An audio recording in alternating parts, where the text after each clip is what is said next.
ચાંબુગોડા નિજરણ ફળિયા ખાતેથી 20 મૂંગા પશુ ભરેલો આઈસર ટેમ્પો ઝડપી પાડવામાં આવ્યો છે। ચાંબુગોડામાં આવેલા નિજરણ ફળિયા ગામેથી 20 જેટલા મૂંગા પશુઓ ભરેલ આઈસર ટેમ્પોને જીવદયા પ્રેમીઓએ ઝડપી પાડ્યો છે। પ્રાપ્ત માહિતી મુજબ બોડેલીના ગોકુળભાઈ ભરવાડને માહિતી મળતા બોડેલી તાલુકાના બામરોલી બાજુથી શિવજીપુરા થઈ 20 જેટલા મૂંગા પશુઓ ભરેલી આઈસર ટ્રક પસાર થનાર છે। માહિતી મળતા ગોકુળભાઈ ભરવાડે ચાંબુગોડા તાલુકાના જીવદયા પ્રેમીઓને બાબતની જાણ થતા બધા જીવદયા પ્રેમીઓ ભેગા મળી ચાંબુગોડા તાલુકા પાસે આવેલ પુલ પાસે વોચ ગોઠવતા સાંજના બાતમીવાળી આઈસર ટેમ્પો સામેથી આવતા તેની નાકાબંધી કરી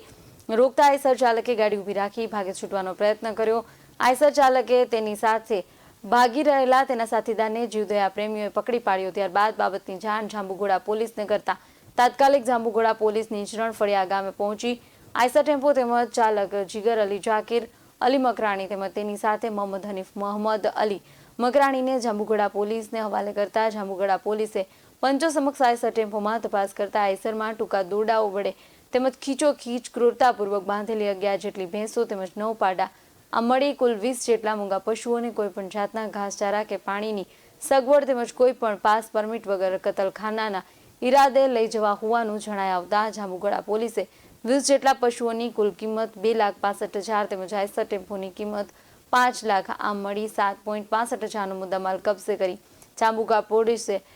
ખાખરિયા ખાતે આવેલ ગૌશાળા ખાતે આઈસરમાં ક્રૂરતાપૂર્વક ઠસોઠસ ભરેલા 20 જેટલા મૂંગા પશુઓને મુક્ત કરી આગળની કાર્યવાહી હાથ ધરી હતી। BS9 ટીવી ન્યૂઝ સાથે કિરણ ગોહિલ, પંચમહાલ।